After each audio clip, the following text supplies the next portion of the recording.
So holt euch die dunkle Operation in Visitenkarte Nummer 33 Gottesmörder. Dafür müsst ihr das Totenreich Easter Egg in Runde 100 oder höher abschließen. Für High Rounds empfehle ich euch eine Bauart für die MP-MPC25 zu erstellen. Damit seid ihr extrem schnell und könnt mit den empfohlenen Augmentierungen auch während dem Sprinten ohne Visier präzise zielen. Alle Waffenbauart-Codes mit meinem Loadout findet ihr in der Beschreibung. Erstellt euch dann noch für den Boss eine Bauart für das LMG XM325. Das könnt ihr euch an der Wand auf der Signalinsel kaufen. Ihr seid damit zwar langsam, aber macht beim Boss ordentlich Schaden.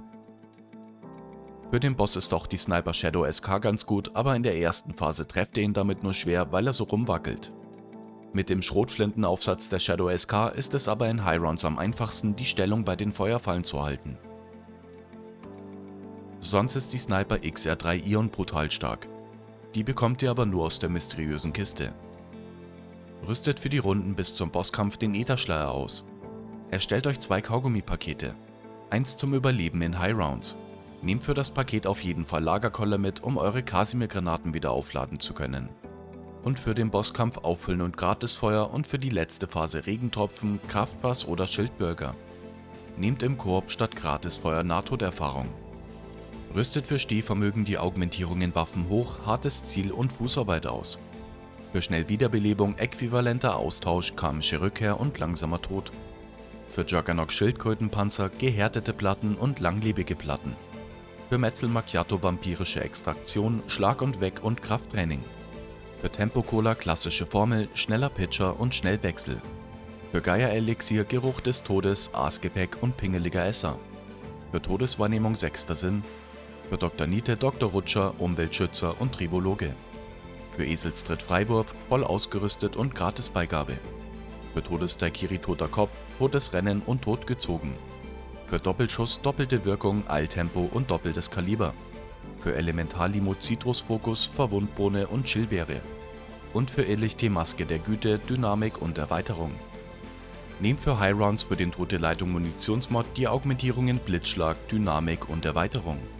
Für Kryophost Eiswolke, Flüssigstickstoff und Gefrierbrand. Und für den Bosskampf für Napalmsalve Großwild und Kontaktbrand. Feuer ist die Schwäche von Eiszombies, Bären und den Köpfen, die beim Bossfight öfter spawnen. Rüstet für den Ätherschleier Solo Äthersprint Extraladung und Erweiterung aus. Nehmt im Koop statt Äthersprint Gruppenschleier. Und für die letzte Phase vom Bosskampf für den wilden Wächter rasendes Feuer, Erweiterung und doppelte Lage. Aktiviert am besten so viele Relikte, dass ihr auf Relikt Stufe 3 spielt, um die goldene Panzerung, Waffenseltenheit Ultra und Packer Punch Stufe 4 freizuschalten. Auf Relikt Stufe 3 habt ihr auch eine höhere Chance, Mr. Peaks mit einem goldenen Ei zu finden. Einen kurzen Guide mit allen möglichen Spots von Mr. Peaks findet ihr in der Beschreibung. Holt euch beim Eizskallen-Dorfplatz die MP-MPC25.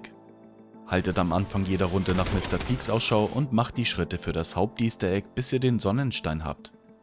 Lasst aber die Tür bei der Kirche noch geschlossen, damit ihr die Falle in High Rounds besser nutzen könnt. Ist die Tür geschlossen, kommen Zombies dann nur von einer Seite.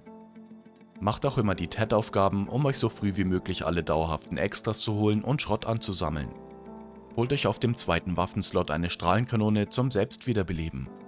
Die bekommt ihr oft, indem ihr TED-Aufgaben auf Legendär abschließt, indem ihr bei einem Glockenabwurf so viele schwebenden Zombies killt, bis die 3 Lichter grün leuchten, oder durch das Angeln mit dem goldenen Gezeithelm. Den goldenen Gezeithelm droppt ein Zombie mit einem Helm auf, der zufällig beim Angeln aus einem Stiefel spawnen kann. Holt euch dann noch für den Bosskampf das LMG auf der Signalinsel, die Shadow SK vor der Kirche oder die XR3 Ion aus der mysteriösen Kiste. Macht nebenbei am besten das Fishy Fishbot Easter Egg, damit ihr in High Rounds auch die Falle immer wieder nutzen könnt. Spielt bis ihr alle dauerhaften Extras habt. Verbessert mindestens eure Waffe für den Bosskampf und die MP so hoch es geht und die Strahlenkanone mindestens auf Stufe 2. Holt euch für die MP den Kryophost-Mod und für die andere Waffe Tote Leitung. Holt euch dann noch Kasimir-Granaten, Kampfäxte und Kaugummis aus dem Paket zum Überleben in High Rounds. Zusätzlich eine Äther-Fernlenkladung oder Jüngerinjektion, die ihr immer wieder beim Angeln bekommt. Stellt euch so ab Runde 55 bei der Signalinsel zu der Falle in der Nähe der Werkbank, aktiviert sie beim Schalter und stellt euch an die Stelle im Video. Die Falle killt alle Zombies, ohne dass ihr was machen müsst. Passt nur auf die Nekrogreifer auf, die manchmal durch die Flammen zu euch springen. Benutzt bei denen die Kampfäxte oder notfalls eine Kasimir, den Ätherschleier oder eure Abschussserie. Um nebenbei weiter Punkte zu machen, könnt ihr dauernd auf den Durchgang bei der Hütte schießen. Habt ihr den Krawallstarter aktiv, reicht eine Aktivierung der Falle für den Großteil einer Runde. Nehmt zum Laufen immer die MP in die Hand, damit seid ihr am schnellsten und könnt Zombies einfrieren, die euch entgegenkommen. Rutscht, sobald ihr hört, dass die Falle ausgeht, rechts raus und lauft zur Seilrutsche Richtung Blotheim-Halle. Werft, falls es zu knapp wird, eine Kasimir-Granate.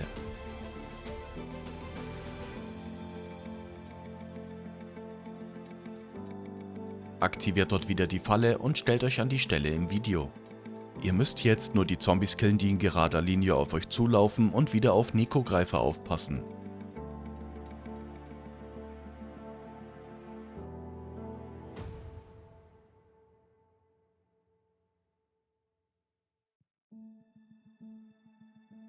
Aktiviert so ab Runde 70, bevor ihr die Falle aktiviert, noch kurz die TED-Falle und stellt euch dann erst zu der Feuerfalle, damit ihr die Position nicht so lang halten müsst. Sonst könnt ihr euch auch noch zur Feuerfalle bei der Kirche auf die Seite mit der verschlossenen Tür stellen. Hier müsst ihr nur auf die Zombies, die rechts von der Treppe über den Zaun klettern, aufpassen und auch wieder auf die Nekrogreifer. Es ist aber am einfachsten, immer zuerst die Falle beim Leuchtturm zu aktivieren, dann die TED-Falle und dann die Feuerfalle bei der Blotheim-Halle. Rutscht dann am Ende der Runde wieder zurück zum Leuchtturm und stellt euch zur Falle. Die Feuerfallen haben 1 Minute Abklingzeit. Alternativ könnt ihr die Positionen bei den Fallen noch gut mit der Pistole 1911 oder der NX Verwüster Armbrust halten. Die bekommt ihr aber auch wieder nur aus der Kiste und sie bringen euch wenig beim Bosskampf. Holt euch am besten noch den Eisfluchhelm. Aktiviert dafür in Munitionsrunden die Falle direkt bei der Falle statt am Schalter und killt insgesamt 50 Eiszombies im Feuerkreis. Zusätzlich müsst ihr dann noch 250 Zombies mit den Flammenwerfern der Feuerfalle killen. Sobald ihr genug Kills habt, droppt der Eisfluchhelm entweder beim 250. Zombie an der Feuerfalle oder beim 50. Zombie im Kreis der Eisfalle, je nachdem mit welcher Falle euch noch Kills gefehlt haben. Damit friert ihr in Munitionsrunden nicht mehr ein und auch nicht in den Eisstimmen beim Bosskampf. Zusätzlich friert ihr beim Rutschen mit Dr. Niete alle 6 Sekunden Zombies ein, wenn ihr in sie rutscht. Belebt euch, falls ihr mal down geht, immer direkt mit dem Selbstwiederbelebungskit wieder, damit ihr eure 3 Selbstwiederbelebungen für den Bosskampf behaltet. Ihr könnt euch durch Angeln immer wieder ein neues holen, solange ihr die Selbstwiederbelebungskits nicht durch das Fokussierungssteinrelikt deaktiviert habt. Macht dann noch am Ende einer Runde den letzten Schritt für das Haupt-Easter Egg. Wechselt eure Feldaufrüstung zum Wilden Wächter und ladet ihn auf. Packt auf eure Waffe für den Bosskampf den Napalm-Salve-Munitionsmod, um den Köpfen beim Bosskampf mehr Schaden zu machen. Holt euch Splitter oder Haftgranaten, Kasimir-Granaten und Kaugummis für den Bosskampf. Werft beim Boss, sobald eine Schwachstelle erscheint, eine Kasimir-Granate und haltet in der Nähe der Munitionskiste auf die Schwachstelle. Kauft euch Munition, bevor euer Magazin leer ist und haltet weiter auf die Schwachstelle. Wechselt immer, sobald die Kasimir-Granate verschwindet, zur MP und lauft Runden. Nutzt, sobald die Phase mit den Köpfen kommt und euch die Granaten ausgehen, den Auffüllen-Kaugummi. Geht, während der Boss Felsen auf euch zufliegen lässt, in Deckung und haltet auf die Schwachstellen. Aktiviert in der letzten Phase eure restlichen Kaugummis und werft zwischendurch immer wieder Kasimir-Granaten. Haltet im Dauerfeuer auf den Boss und weicht den Felsen aus. Nutzt, falls es mal knapp wird, den Wilden Wächter. Spielt ihr Solo und geht down, könnt ihr euch mit eurem Selbstwiederbelebungskit wiederbeleben und das Spiel speichern und beenden. Ladet dann das Spiel neu, beendet die aktuelle Runde und rüstet euch neu aus. So könnt ihr den Bosskampf immer wieder wiederholen. Die 3 Wiederbelebungen vom Schnellwiederbelebung extra bekommt ihr so aber nicht zurück.